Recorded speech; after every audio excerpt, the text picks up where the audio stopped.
안전의 제도도 어떤 선진 시스템이 도입이 돼야 되거든요. 그러나 더 중요한 것은 아무리 좋은 안전 제도라도 우리 국민이 지켜지지 않으면 그 좋은 안전 제도가 무용지물이 됩니다. 설령 반대로 아무리 좋지 않는 제도다 하더라도 국민들이 안전하게 행동하면 또 안전해지거든요. 네. 그러나 우리는 국민 몸도 아니요. 어떤 정부는 정부대로 좋은 제도를 도입하고 또 국민은 국민대로 안전의식이나 이런 안전무지를 타파하면 정말 행복하고 안전한 대한민국이 될 수 있다라는 말씀드립니다. 실시간 재난안전정보 안내방송 재난안전 119 안전토크 시간입니다. 오늘 이송규 한국안전전문가협회 회장님 모시고 얘기 나눠보도록 하겠습니다. 네, 회장님 안녕하세요. 네, 안녕하십니까. 네, 어제 이태원 참사 2주기였어요. 저도 네. 2년 전에 그 뉴스를 접했을 때 마음이 생생한데 네. 또 안전 전문가시니까 또 마음이 남다르셨을 것 같아요. 쭉 지켜보시면서 이런 점이 특히 안타까웠다. 네, 여러 가지가 있으시겠지만 어떤 걸까요? 그렇습니다. 지금 어제가 딱 2년이었잖아요. 네. 또 이 방송에서 어제 저도 시청을 했거든요. 근데 어제 좋았던 게 이제 정말 심폐소생술을 여기서 시연을 했었어요. 네, 그러셨죠. 그래서 예. 저도 이제 한번 그 전에 해봤지만 또 다시 한번 이제 상기시키는 계기가 돼서 아주 좋았다고 생각이 들고요. 지금 앵커께서 말씀하신 대로 지금 이태원 참사 가장 큰 문제점은 근데 어제도 이제 원인에 대해서 이야기를 했었고 다 원인에 대해서는 정말 또 한 가지로 딱 요약되거든요. 왜 이렇게 그렇게 준비를 안 했었냐, 안전관리 대책을 안 했었냐라고 이제 집중가 되고 있거든요. 근데 틀리진 않거든요. 네. 근데 저는 이제 여기서 한 단계 더 우리가 고민해 봐야 될 게 뭐냐면 그러면 왜 그렇게 준비 안 된 상황이 됐을까? 공무원들이나 119에서 고의로 그랬을까? 그렇지 않았을 거라는 그럴 얘기죠. 일은 없죠. 그렇죠. 예. 결국 원인은 뭐냐면 안전에 대한 압사에 대한 무지거든요. 네. 압사를 잘 몰랐어요. 압사를 모르니까 대책이 나올 수밖에 없는 거예요. 그래서 저는 여기서 다시 이제 이 앞전에 보면은 제일 먼저 그 최초에 신고하는 사람이 나오거든요. 네. 몇 시냐면 4시간 전이에요. 10시, 오후 10시 15분경에 압사가 시작됐고 그 전 6시 반경에 최초 신고 전화가 가거든요. 근데 사람이 너무 많이 모여 있다. 네. 예. 근데 신고 전화가 아주 구체적이에요. 그 여자분인데 목소리가 인터넷에 보면 나오고 아주 자세한 데이터 내역도 나오거든요. 거기에 해밀턴 호텔 나오고 바로 옆에 나오고 경사가 돼 있다. 네. 또 바로 그 옆에 그 골목에 있는 곳에 젊은이들 가는 클럽이 있거든요. 클럽은 평상시에도 입장객들이 줄 서는 곳이에요. 근데 사람들이 많다라까지 얘기가 나오거든요. 마지막에 압사될 것 같습니다라고 나옵니다. 아, 그렇군요. 4시간 전에. 그럼에도 불구하고 대책이 늦었다는 얘기는 압사무지. 저는 조금 더 가서 압사무식. 네. 학교에서 가르쳐주지 않았어요. 그러니까 알 수가 없잖아요. 우리가 불나는 거에 대해서는 어렸을 때부터 뭐 표하고 불조심, 뭐 잔악계나 불조심인데 네. 이거는 많이 알거든요. 학교에서 배웠기 때문에. 네. 그런데 화재가 압사보다도 더 위험하지 않는데 화재가 압사보다 더 위험한 걸로 알고 있다는 얘기예요. 압사는 굉장히 위험하지 않다는 걸로 알고 있거든요. 네. 만약에 그때 당시에 불이 났다라고 전화 왔으면 얼마나 빨리 대응이 치밀했을까라는 이런 생각입니다. 네, 아쉬운 부분이 많습니다.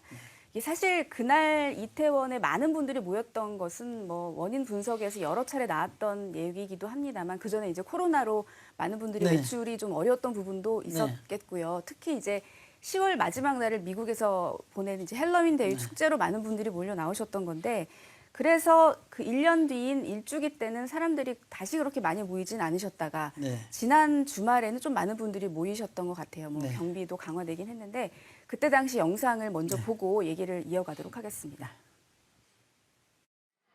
헬로윈데이를 앞둔 주말 밤 홍대 거리에 사람들이 가득합니다. 벌써부터 분장을 한 사람들도 곳곳에 눈에 띕니다. 많은 시민들이 뒤엉키지 않도록 경찰은 연신 경광봉을 흔들며 통행을 안내합니다. 정렬해주세요. 질서 부탁드립니다.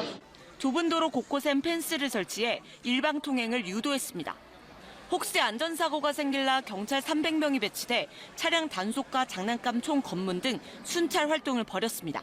시민들이 통행하기에 불편했던 뭐 적치무례라든지 그다음에 오토바이라든지 불법 주정차 차량으로 인해서 시민들이 불편을 겪을 수 있기 때문에 즉시 이동 조치도 했고 이 같은 순찰 활동은 헬로윈데이인 오는 31일까지 이어집니다. 서울시는 이태원과 홍대, 성수 등 사람들이 몰릴 것으로 보이는 15곳을 집중 관리 지역으로 정해 24시간 모니터링을 합니다. 행정안전부도 다음 달 1일까지를 헬로윈 대비 특별 대책 기간으로 정하고 주요 지역 12곳에 현장 상황 관리관을 파견해 사고에 대비한다는 계획입니다. 네, 지난해보다는 그래도 많은 분들이 나오신 것 같아서 상인분들 입장에서는 어느 정도 이렇게 마음에 안심이 되는 부분도 있으셨을 것 같아요. 물론 그렇습니다. 추모도 필요합니다만 네. 올해 분위기 어떻게 평가하시나요? 그렇습니다. 지금 이제 모든 사람들이 이제 압사에 대해서 너무 많이 알았잖아요. 네. 그래서 안전에 대한 주의도 하고요. 특히 이제 뭐 상인들도 거기에 참석하는 사람도 또 여러 가지 이제 준비도 하고 대비도 하고 특히 이제 정부나 각 지자체에서 굉장히 압사에 대해서 준비를 하고 있습니다. 그래서 행안정안전부 같은 경우는 전국에 있는 27개 지역이 있거든요. 네. 이걸 집중 관리 지역으로 또 관리를 하고 있어요. 또 서울시 같은 경우는 지금 어떻게 되어 있냐면 지금 헬로윈 중점 안전 관리 기간을 25일부터 지금 11월 3일까지 지정을 해서 안전 관리를 철저하게 하고 있거든요. 특히 이제 서울 같은 경우에도 15개 안전 집중 관리 지역이 있고 8개 중점 관리 지역. 네, 지금 이렇게 화면이 보이면 중점 안전관리 기간은 11월 3일까지 지금 유지가 되는 것으로 되어 있거든요. 네. 지금 표시된 지역을 보면 홍대, 명동, 이태원, 강남역 이렇게 많은 분들이 모이는 특히 좀 젊은 분들이 많이 모이는 지역에 집중이 되어 있는 것 같아요. 네. 어떤 식으로 관리를 좀 강화할 수 있을까요? 저 지역에서. 그러니까는 지금 여기서 서울시나 행안부에서 24시간 모니터링을 하고 있습니다. 네. 또 지능형 CCTV로도 관리를 하고 있거든요. 또 여기에 이제 안전에 이제 참여하는 사람들, 어떤 행사에 참여하는 사람들도 준비를 하고 있습니다. 그래서 저는 이걸 보면서 이번에 안전에 관한 이런 사고는 뭐 나지 않을까라는 이런 어떤 낙관적인 전망도 해봅니다. 왜냐하면 정부나 행사자나 전 국민이 압사의 위험성을 알았기 때문에요. 그래서 좀 안심하다는 좀 일부 생각도 들지만 여기서 이제 조금 더 우리가 그 제안을 하게 된다면 행정부도 행정안전부도 안전에 관해서 어떤 관리를 하고 있고 서울시도 하고 있고 또 부산도 하고 있고 하지만은 서울에서 냈을 때 어떤 위급한 상황이 됐을 때 행정안전부 따로 서울시 따로 두 개가 중복되면은 안전이 중복된다 해서 좋은 효과도 있지만 만약에 사고가 났을 경우는 어떤 컨트롤 타워 역할이 좀 부실할 수가 있거든요. 네, 막상 현장에 출동하셨을 때 우왕좌왕할 여지가 그렇죠. 생길 것 같아요. 네. 예. 그래서 어떤 이제 보고 체계가 있더라도 중복 보고가 가능합니다. 네. 그래서 이제 마지막 컨트롤 타워 탑에서 지시를 할 때 양쪽에 달라버리는 경우 좀 헷갈리거든요. 그래서 이런 컨트롤 타워를 좀 미지는 않지 않느냐라는 이런 예상도 해봅니다만은 거기에 대한 플랜 B도 됐을 걸로 생각합니다만은 네. 어떤 제안 내용입니다. 지금 이 다중 운집 인파에 대한 예경보 시스템도 운영을 하고 있잖아요. 네, 서울시에서 이건, 하고 있습니다. 네, 어떤 건가요? 그래서 서울시에서 이제 지능형 CCTV라 해가지고 네. 현장에 위험 지역에 아까 뭐 8개, 뭐 15개 위험 지역이 있지 않습니까? 이 지역에는 CCTV가 있거든요. 지능형 CCTV. 예. CCTV가 있으면 이 CCTV가 카메라를 촬영하면서 이 면적당, 1면적당 몇 명이 돼 있느냐라고 합니다. 그래서 예를 들어서 뭐 7, 8명 이 되면은 위험 수위가 넘어가고 있다라고 하면 위험 수위가 넘어가고 있다라고 이제 안전관리센터 있죠. 중앙센터에 이제 신호를 가죠. 또 신호를 가면 특히 또 위험 지역에는 디지털 디스플레이로 행인들한테 그 참가자한테 디스플레이로 이렇게 보여주기도 하고 고지도 하고 있습니다. 네. 그 전문가시니까 이런 시스템들도 물론 예전에 비해서는 많이 나아졌지만 추가적으로 좀 보완해야 될 부분이 있다고 느끼시는 부분도 있을 것 같아요. 그렇습니다. 그래서 지금 2년 전에 비하면 정말 최고의 어떤 그 기술력으로 가고 있죠. 왜냐하면 지금 사전에 어떤 지능형 카메라로 인해서 사람이 몇 명이 모였다라는 것을 예측을 하고 그걸 지금 상부에 보고를 하고 그러면 안전관리센터 상부에서 어떤 지시되는 이런 과정이잖아요. 굉장히 높습니다만은 저는 이런 걸 이제 제안하고 싶거든요. 지금 우리가 생활하고 있는 것은 지금 최첨단 생활을 하고 있지 않습니까? 그걸 활용하는 겁니다. 어떻게 되냐면 지금 지능형 CCTV는 현재 시간을 지금 몇 명이 모였느냐를 카메라 찍어서 분석해서 보고해 주거든요. 사람 대신. 네. 사람 일일이 쉬어야 되잖아요. 근데 카메라로 인해서 인원이 바로 뭐 순식간에 확인을 해서 위험하다 안 위험하다 이제 보고가 되고 있는데 저는 이런 걸 제안하고 싶은 게 뭐냐면 우리가 전철역 있지 않습니까? 전체 전철역에 강남에서 타는 사람, 뭐 노원에서, 수원에서, 안양에서, 인천에서 다 타는 사람들 있죠. 승차자가 있고 승하차자가 있죠. 이게 빅데이터화가 되면 결국은 어떻게 되냐면 용산 이태원에서 30분 뒤에 내리는 사람이 몇 명에서 밀집도가 나올 수 있다는 얘기죠. 아, 미리 예측을 하는 거군요. 그렇죠. 30분 뒤를 예측하는 것이죠. 네. 1시간 뒤를 예측하죠. 지금에 있는 지능형 CCTV는 그건 예측이가 쉽지 않아요. 그래서 뭐 1, 2분 전까지는 예측이 되는데 갑자기 사람이 급작에 왔을 때는 이미 관리요원이 현장에 이제 투입이 되려고 하잖아요. 이미 시간이 늦다는 얘기죠. 30분 전에, 1시간 전에. 네. 우리 그 자동차 내비게이션도 오, 그렇습니다. 요즘에는 뭐 내일 아침에 출발하면 몇 시간 걸리는지까지 나오잖아요. 아, 그렇죠. 그런 것과 비슷하다면 그 기술이 불가능한 건 아닐 것 같은데요. 그렇죠. 활용하면 됩니다. 네. 정말 예를 잘 들어주셨거든요. 마찬가지입니다. 똑같아요. 그래서 우리가 맨 처음에 그 T맵이나 이런 내비게이션이 나올 때는 잘 정확하지 않았어요. 왜냐하면 데이터 수량이 적었거든요. 그래서 시간이 지나면서 빅데이터가 되기 때문에 요즘은 1, 2분 이상 안 틀립니다. 목적지 하면 1시간 뒤더라도. 그래서 그런 걸 활용을 하면은 뭐 30분 뒤, 1시간 뒤는 충분히 밀집도를, 위험도를 확인할 수가 있고요. 확인이 되면은 전철도 무사 통과되고 또 전철 안에 있는 사람한테도 문자로 수신할 수가 있고요. 또 거기 현장에 있는 휴대폰 이동 통신의 위치 확인이 다 되지 않습니까? 이런 걸로 인해서 거기에 있는 사람들한테 문자로, 거기 있는 사람들 안에서, 거기 반경에 들어있는 사람한테서 문자가 가는 이런 방식이 향후 개선돼야 될 거다. 그래서 저도 이제 정부나 서울시에 이런 건의를 했었는데 네. 이것도 지금 계획을 하고 있는데 올해까지는 이거 되지 않고 아마 향후에는 이런 것도 될 것이다 라는 네. 그런 예측을 합니다. 정말 좋은 제안을 해주셨다는 생각이 듭니다. 그리고 이제 2년 전의 상황을 복귀해 보면 그 이태원 참사가 일어났던 전후의 시간에 휴대전화가 잘 터지지 않았다라는 보도들이 나왔어요. 이제 뭐 트래픽 과잉 네. 뭐 이렇게 이해를 해야 될 것 같은데 그런 대형 재난에서 그런 필수적인 연락 통신망이 두절된다는 거 심각한 문제가 아닐까 싶은데요. 그렇습니다. 정말 이게 아주 심각한 내용이죠. 실제 근데 이런 현상이 발생을 했었어요. 왜냐하면 우리가 지금 무선으로 사용하고 있지만은 지금 우리가 케이블 용량이 있거든요. 강 케이블로 지금 데이터 전송이 가고 있는데 이 양이 어느 정도 오버가 되면 과잉 트래픽이 되거든요. 네. 그런데 그걸 넓혀야 된다는 얘기죠. 우리가 이런 게 있죠. 지금 서울에서 부산을 가는데 중간에 고속도로가 차가 많이 막히면은 먹통이 되지 않습니까? 정체가 되면 그런 상황이거든요. 근데 직전후에 이런 상황이 벌어졌다라고 합니다. 그래서 이제 정부에서는 이제 여기에 대한 대책으로 이제 활용도를 이제 해야 되겠죠. 근데 이런 경우가 또 있거든요. 이제 그 용량을 키우는데 또 한 가지는 어떤 경우가 있냐면 우리가 큰 재난이 나면 전부 다 전화를 하잖아요. 네. 그러면 그 현장에서 전화하는 게 아니라 밖에서 전화를 하거든요. 다른 지역에서. 다른 무슨 일이 있는 지역에서 건 아닌지. 네, 이태원 주변에 네. 살고 있는 사람한테 뭐 자식이나 친지가 전화를 하죠. 근데 거기는 이제 괜찮거든요.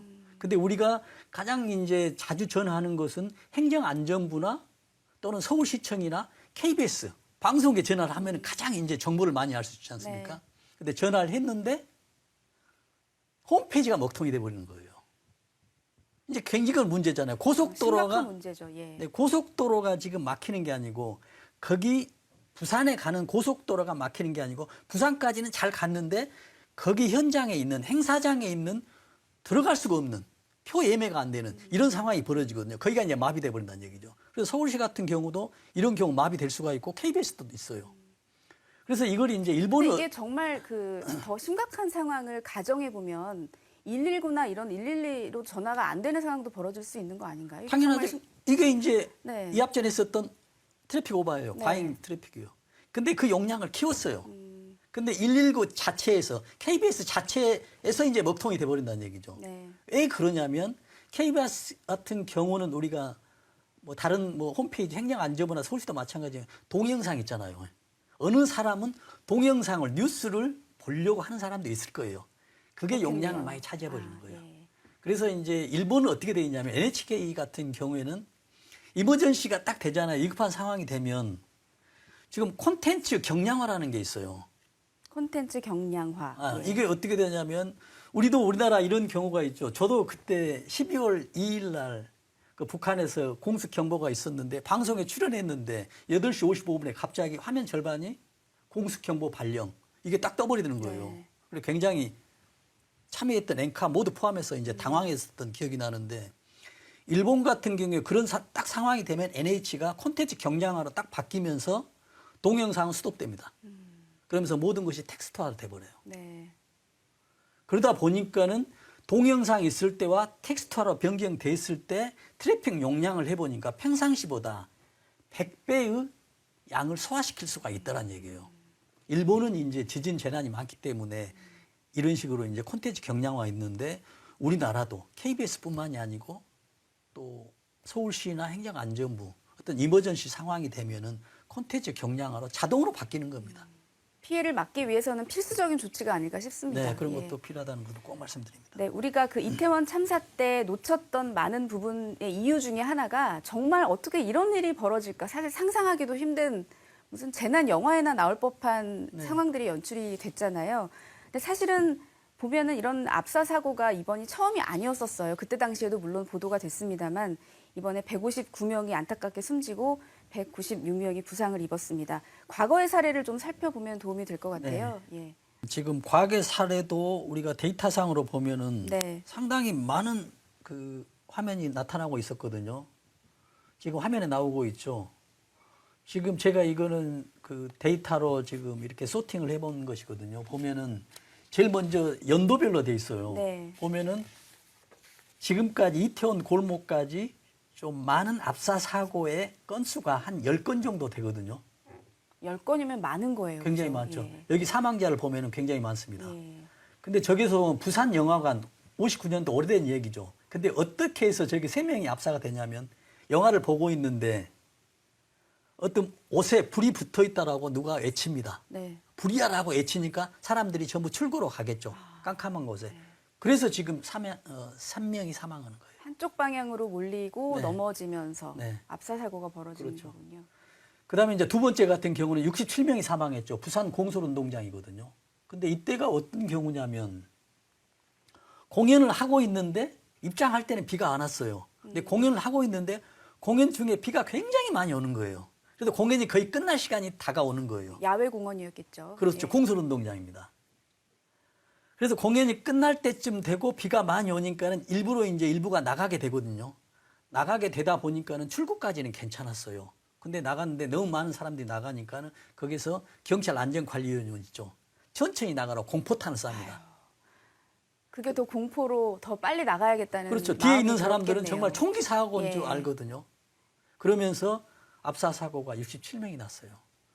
이런 것들 보면 뭐 광수 너무 공설운동장 안타깝습니다. 그리고 보면은 뭐 콘서트장도 마찬가지고요. 네. 그러다가 저런 사건이 10건이나 큰 사건이 있는데도 불구하고 그동안에 압사에 대해서 무지였다. 학교에서나 교육이 없었다. 그렇기 때문에 국민들, 거기에 있는 사람도 뭐 장난으로 막 밀어 그랬잖아요. 네. 압사가 그만큼 위험한지 모르고 하는 행동들이거든요. 그렇죠. 예. 그런 무지 상태에서는 관리자나 어떻게 해서 관리 대책이 나올 수가 없는 것이죠. 그래서 우리는 그 내용을 뼈아프게 하면서 어떤 교육이나 이런 것들에 철두철미했다는 내용이 되게 있습니다. 네.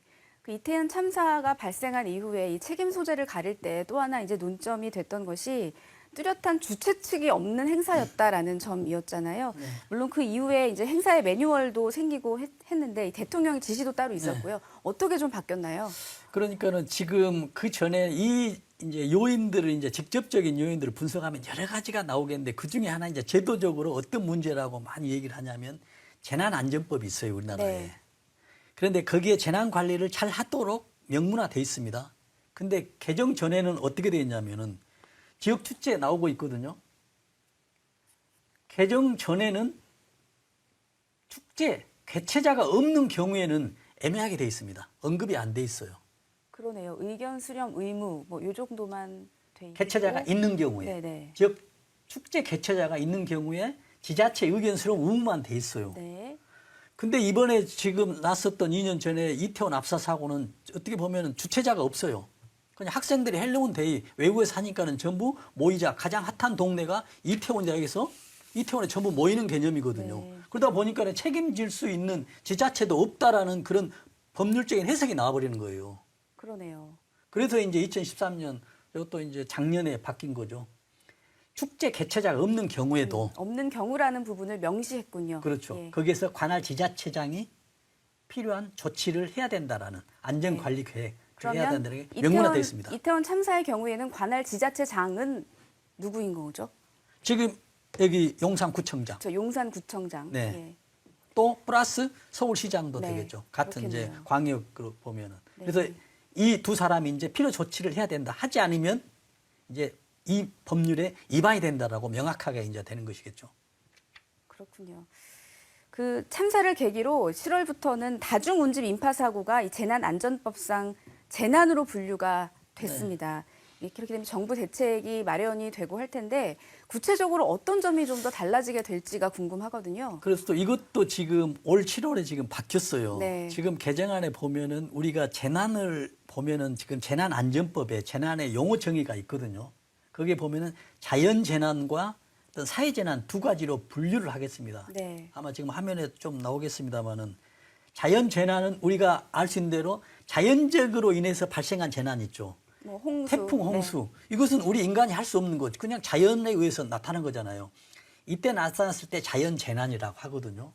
그다음에 사회재난 같은 경우는 우리 인간들에 의해서 발생되는 겁니다. 뭐 화재. 우리가 불을 피웠기 때문에 불나는 거잖아요. 어떻게 보면. 붕괴. 우리가 건물을 지어가지고 붕괴난 것이죠. 폭발. 우리가 사용하다가 폭발물이 터진 거잖아요. 이런 교통사고, 화생방 사고, 환경오염 사고로 사회재난 용어 정의가 딱 돼 있어요. 네. 그래서 이태원 압사 사고가 나갔을 때 보면은 재난사태 선포를 행정안전부 장관이 하게 돼 있거든요. 근데 법률에 보니까는 사회재난에 기존에 보면은 압사라는 용어가 없는 거예요. 그러네요.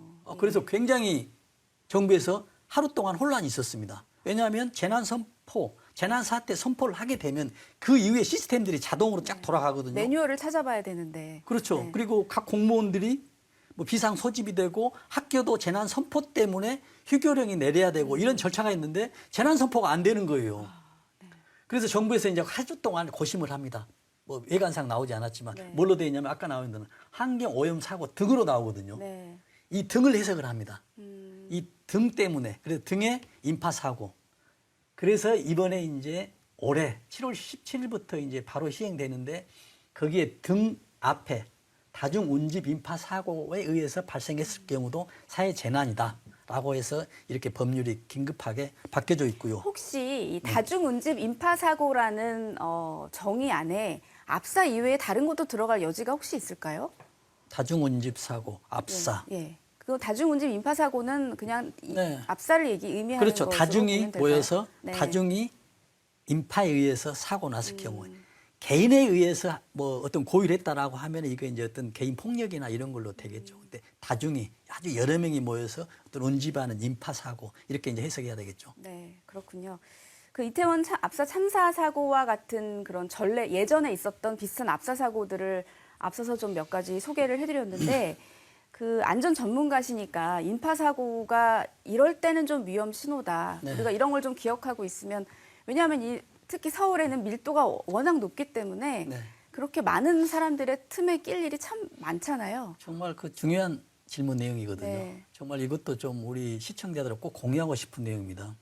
우리가 생활하면서 그 밀집도가 가장 높은 곳이 지하철 안이거든요. 그렇죠. 출퇴근 지하철. 지하철 안이죠. 네. 그런데 지하철 안에는 아직까지 압사사고 하나도 없었죠. 그러네요. 네. 앞으로도 저는 없을 걸로 봅니다. 왜냐하면 목적이 뭐냐면 전철 안에 타는 것이 목적이에요. 목적지에 똑같이 도달했잖아요. 네. 그러면 사고 나지 않습니다. 이 목적지에 갔어요. 근데 목적지에 가기 위한 과정에서 사고 날 수가 있거든요. 네. 어떻게 되냐면 지하철 차 안에서는 사고 나지 않지만 지하철을 타기 위해서는 과정, 그 전 단계에서는 압사가 날 수가 있어요. 근데 이미 지하철 안에 탔다라고 하면 이미 목적지가 다 도달돼 있어요. 네. 그러는데 그 전에 이제 과정들, 그래서 외국에서 사고 나는 보면은 3,000명 이상 사고 난 데가 있거든요. 사우디, 예. 메카, 네. 이런 성지 순례. 근데 거기는 목적지가 정해져 있어요. 목적지에 가는 과정에서 전부 인파 사고가 발생하거든요. 이것도 마찬가지거든요. 그래서 전철 안에서는 사고가 나지 않아요. 결국 지금 어떻게 볼 수 있냐면 어느 행사장에 다중이 모이는 곳에 가면은 목적지가 있어요. 행사장에. 가는 과정에 의해서 사고가 나거든요. 네. 그럼 어떻게 사고가 나냐면 계속 가면 괜찮아요. 같은 속도로. 네. 같은 속도는 가장 좋겠죠. 근데 속도가 느려지도록 가면 괜찮은데 어느 순간에 속도가 멈추는 거예요. 네. 사람들마다 방향이 조금씩 다를 수도 있고요. 네. 멈췄다는 얘기는 물이 흐르다가 어느 순간에 안 내려간다는 얘기잖아요. 네. 멈췄다는 얘기잖아요. 사람도 마찬가지거든요. 그때 흘러가는 거예요, 사람들이. 가는 사람이 안 가는 거예요. 그러다 보면은 뒤에 있는 사람들은 앞에가 멈춤인지를 모르죠. 그렇죠. 계속 밀고 오죠. 네. 결국 밀고 오죠. 저 뒤에 있는 사람들은 또 상황을 모르죠. 더 계속 모르겠죠. 힘이 점점 밀려지거든요. 예. 그래서 안전관리 대책도 외국에서는 홍콩이나 일본에서도 외국에서도 이런 일이 많이 있었거든요. 대책을 세울 때 어떻게 하냐 안전관리자들이 딱 멈추잖아요. 그러면 앞으로 가세요. Keep going, keep going. 계속 이걸 외칩니다. 네. 그래서 이런 행사장에 가잖아요. 야외 서는 거. 외국 같은 데 가면은 행사장에 멈출 시간이 없어요. 빨리 가라고 계속 하니까. 뒤에서 밀고 네. 멈춰 있으면은 계속 가라 하고. 네. 그래서 우리나라도 보면은 지금 뭐 절반 이렇게 돼 있을 때 뭐 멈추는데 지금 해외 다중 밀집 사례 한번 봐볼까요? 지금 사우디 같은 경우는 칠레 교회에서는 3,000명이 발생했거든. 물론 화재가 났지만 2차적으로 화재에 의해 대피를 못해서 압사거든요. 그렇죠. 이미 화재 저기 봤을 때도 불은 뭐 2, 30분 만에 뭐 진화가 되지만은 대피하는 과정이거든요. 지금 사우디 2024년이죠. 올해 6월 달이죠. 1,081명이 성지순례에서 온열 질환으로 1,081명이 사망했어요. 지금 사우디 같은 데 보면은 3번 있죠. 3번 사우디죠. 1,426명 사망했죠. 90년 7월에. 네. 또 그 밑에 보면은 사우디 메카에서 94년 5월에 270명. 또 98년도에 또 118명 사망. 또 2004년도에 250명 사망. 또 2006년도에 360명. 또 2015년도에, 2024년도에 사우디는 거의 매년 연례 행사처럼 이렇게 사고가 많이 납니다. 그럼에도 불구하고 또 대책이 안 돼요. 왜냐하면 저 나라는 압사에 대한 안전지수가 굉장히 낮다. 대책을 세우지 못하고 있다. 이것도 어떤 그 국가의 안전관리 어떤 능력이라고 볼 수가 있죠. 또 세웠더라도 그만큼 수십만 명, 수백만 명들이 모여들기 때문에 어떤 국민들이나 여러 가지 어떤 재택들이 좀 필요하다고 네. 봐야죠. 그 어떤 지자체나 정부의 대책에 앞서서 개인들이 인파가 많이 모인 곳에 자기의 몸이 속해 있을 때 조심해야 될 점은 갑자기 멈추는 걸 막아야 된다. 그렇죠. 뭐 이렇게 이해를 하면 될까요? 그렇죠. 멈췄다라고 하면 이미 문제가 있다. 네. 그래서 이제 뭐 대피를 해야 된다. 어떤 다른 곳으로 가야 된다. 이런 인식을 가져야 됩니다. 네. 그리고 미는 건 정말 하지 말아야 될 것 같아요. 그렇죠. 미는 앞에 것은. 어떤 상황이 모르니까. 그렇죠. 네. 그래서 이제 이런 경우가 있죠. 이제 만약에 그러면은 밀렸는데 내가 여기서 이제 다른 데로 대피를 못 할 때 있잖아요. 이미 눌리고 있어요. 네. 내가 이태원 압사 현장에 있었다라고 한다면 어떻게 할 거냐. 이게 이제 굉장히 중요하잖아요. 그렇죠. 예. 특히 이번에 그 봤을 때 159명 중에 3분의 2가 여성이었어요. 102명이. 남성이 3분의 1. 결과적으로 어떻게 보냐면 좀 힘이 남자들은 세잖아요. 그렇기 때문에 이제 남자들이 많이 여자들이 이제 피해를 보고 사망자가 있었다 굉장히 안타까운데 그러면 그랬을 때 여자라 하더라도 이제 좀 어떤 방향성이 이런 게 굉장히 중요하거든요. 지금 우리가 앞에서 밀려온다라고 했을 때 정면을 했을 경우에는 가슴이 압박이 되잖아요. 네. 이럴 땐 좀 피해야 되겠죠. 호흡에 바로 영향이 있겠네요. 그래서 약간 측면으로. 그래서 네. 훌륭한 좋은 영상이 화면인데. 나오고 있는데요. 네. 예. 약간 측면으로 하는 게 가장 좋죠. 저런 식으로 그 호흡할 수 있는 통로를 확보하는 거군요. 그렇죠. 통로를 확보하면서 또 외부 힘을 네. 어깨로 인해서 예, 이건 넘어졌을 경우군요. 넘어졌을 예. 경우죠. 넘어졌을 경우도 가장 중요한 건 머리도 중요하지만 머리는 일차적으로 단단한 어떤 뼈로 돼 있기 때문에 머리도 중요하지만 더 중요한 거는 우리가 호흡기 가슴, 확보. 숨 쉬는 이곳이 안 되기 때문에 여기서 이제 굉장히 중요하다는 얘기죠. 네, 그렇군요. 호흡기 확보에 신경을 쓰는 것이 가장 중요하다. 이렇게 이해를 하면 될 것 같습니다. 그 안타까운 이태원 참사 2주기를 맞아서 이태원 참사 얘기는 여기까지 하도록 하고요. 이제 10월 30일 또 하나 기억해야 할 안타까운 사고가 있었습니다. 1999년에 있었던 인천 인현동 호프집 사고 기억하시는 분들 많으실 텐데 관련 영상 먼저 보고 얘기 나누도록 하겠습니다. 불이 난 것은 어제 저녁 7시쯤 4층 상가 건물이 순식간에 화염에 휩싸이면서 대형 참사로 이어졌습니다. 현재까지 사망자는 55명, 또 70여 명이 크게 다쳐 병원에서 치료를 받고 있지만 상당수는 중태입니다. 희생자는 대부분 주말을 맞아 호프집을 찾은 중고생들이었습니다. 어제 불은 공사 중인 지하 노래방에서 깨진 전등이 스파크를 일으키면서 불꽃이 신호통으로 옮겨붙어 일어났습니다. 펑 하는 소리와 함께 불은 계단을 타고 삽시간에 건물 전체로 번졌습니다. 아니 그냥 불길이 올라가는 것만 봤어요. 어디로요? 그냥 계단을 타고 불길이 확 올라가면서 막 피고 난리가 났죠. 불이 나자 1층 음식점에 있던 10여 명은 출입문을 통해 대피했고 3층 당구장의 20여 명은 유리창을 깨고 아래로 뛰어내려 목숨을 구했습니다. 문제는 2층 호프집. 어린 학생들은 전기가 끊어진 암흑천지에서 문이 잠겨 밖으로 나가지도 못하고 발만 동동 구르다 하나둘씩 연기에 질식돼 쓰러져 갔습니다. 말 그대로 아비규환의 상황이었습니다. 여자애들 비명소리 좀 들리고요. 깨지는 소리, 터지는 소리 막 이런 거. 불길이 잡히기까지 걸린 시간은 불과 20여 분. 그러나 탈출구가 없었던 데다 내장재가 타면서 발생한 심한 이독가스로 피해는 예상외로 커졌습니다. KBS 뉴스 김태선입니다.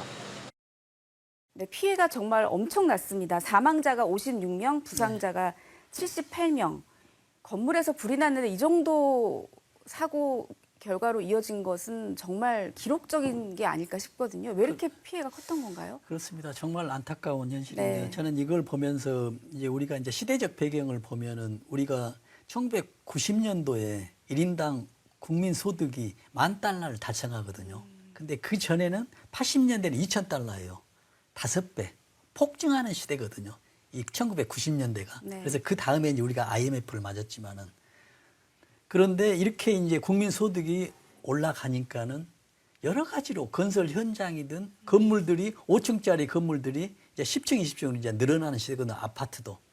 또 상가나 건물들이 보면은 전부 이제 우리가 먹는 거 있죠. 엔겔기수도 높아지면서 유흥에 굉장히 넓어져요. 근데 이 건물이 어떤 건물이냐면 지하 1층이 노래방입니다. 그 다음에 1층이 고깃집, 식당 먹는 데예요. 네. 또 지상 2층이 지금 사고 난 호프집이거든요. 네. 창문이 없었다고 하고요. 네. 예. 3층이 당구장입니다. 네. 이 건물인데 불이 어디서 났냐면 지금 지하 1층 노래방에서 발화가 시작됐거든요. 근데 거기가 무슨 일을 하고 있었냐면 지하 노래방이 실내 장식을 하고 있었어요. 실내 개조를. 그러다 보고 이제 작업자들이 퇴근을 하고 거기에 있는 알바생들이 이제 저녁에 노래방이니까 출근했을 거 아닙니까? 좀 지저분하니까 페인트가 바닥에 있었겠죠. 이제 신나를 가지고 페인트를 벗겨요. 근데 그 과정에서 또 어떤 사람은 타인배를 피웠겠죠. 이게 이제 화근이었거든요. 네. 우리가 신나 하면은 페인트를 녹이는 휘발성이 있기 때문에 신나 자체 뚜껑만 열어놔도 아무것도 하지 않아도 지금 유증기가 꽉 차서 불이 나는 그런 상황이 되거든요. 네. 그러다 보니까는 1층에서 불이 납니다. 근데 2층을 올라가니까 이제 앵각께서 말씀하신 대로 창문이나 이런 게 아무것도 없어요. 네. 오직 계단 하나만 있는데 계단에서 연기가 올라오는 것이죠. 그래서 56명이 2층에서 다 사망합니다. 3층에서는 이미 유리창으로 넘어와서 뛰는 사람도 있어서 다치는 사람도 있었지만은 죽는 사람은 없었거든요. 근데 2층에서는 아무 계단이 없어요. 그래서 불행하게 그 현장을 나중에 보니까는 환풍기 있죠. 네.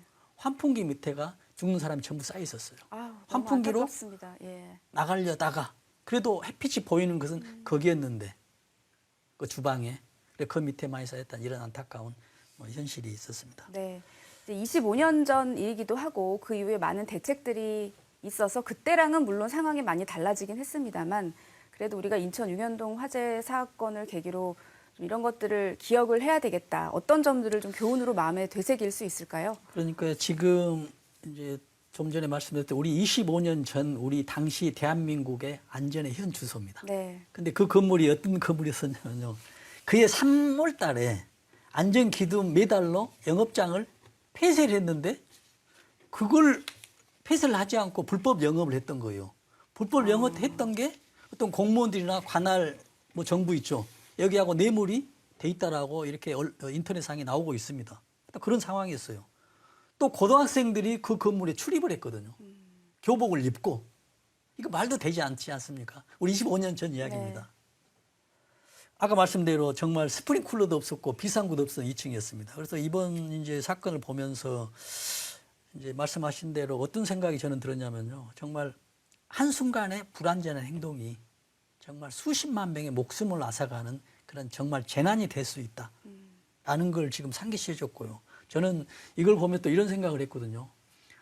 안전이 무엇보다 중요하다고 생각하는데 감지를 못하고 있어요. 중요한지를. 특히 요즘 이제 건강이 굉장히 중요해서 일요일날 같은 데 보면 전부 건강 프로입니다. 맞아요. 예. 근데 건강보다 저는 더 중요한 게 안전이라고 생각하거든요. 맞습니다. 네. 왜냐하면 건강은 이상 신호가 있으면 우리한테 몸에 이상 징후를 주는데 안전은 아무것도 없습니다. 갑자기 가다가 다리가 뚝 내려가든지 갑자기 밑에서 뭐 불이 난다든지 있을 경우에 어떤 방법이 없어요. 그래서 그런 차원에서 이런 요 방송도 굉장히 중요하는데 저는 이렇게 생각합니다. 지금 안전의 어떤 제도도 어떤 선진 시스템이 도입이 돼야 되거든요.